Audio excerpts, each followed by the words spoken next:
Good morning, everybody. Good morning, Anne. Good morning, Mark. A question for the IOC. Given that the issue of the boxer came up yesterday, But clearly, we say there, and I think everyone would agree, you don't change the rules during a competition. No one should change the rules during a competition. Everyone needs to have certainty of the rules of competition. On the wider issue, there still is neither scientific or political consensus on this issue. It's not a black and white issue.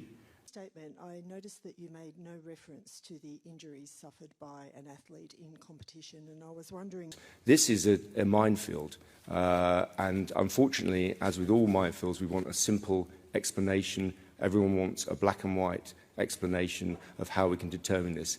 That explanation does not exist, neither in the scientific community nor anywhere else. As I've said before, if we can find a consensus, and we will work towards a consensus, we will certainly work to apply that. Clearly, that's not going to happen at these games, but this is a question also, I guess, in all sports.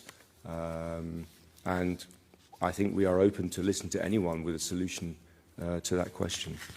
So the 2016 rules, were you referring to the IOC suggestion? The Algerian boxer was born female, was registered female, lived her life as a female, boxed as a female, has a female passport. This is not a transgender case. I know you're not saying that, but there has been some confusion that somehow it's a man fighting a woman.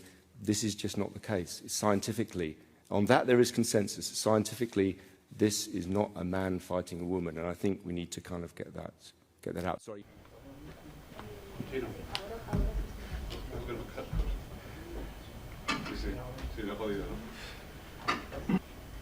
Hi, good morning, everyone. Thank you for joining us today. Your questions, so please raise your hands, and the microphone will be. What do you think of the Paris Olympics so far as an athlete side? I know boxing has gone through some disruption from the International Federation standpoint, and there's some figuring out to do, no question about it.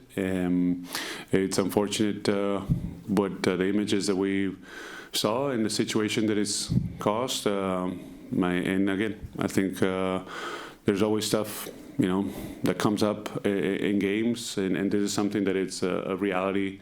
And that we're going to have to address and be able to provide confidence, I think, to all athletes that there won't be any advantages, unfair advantages to particular athletes that competed in any given sport.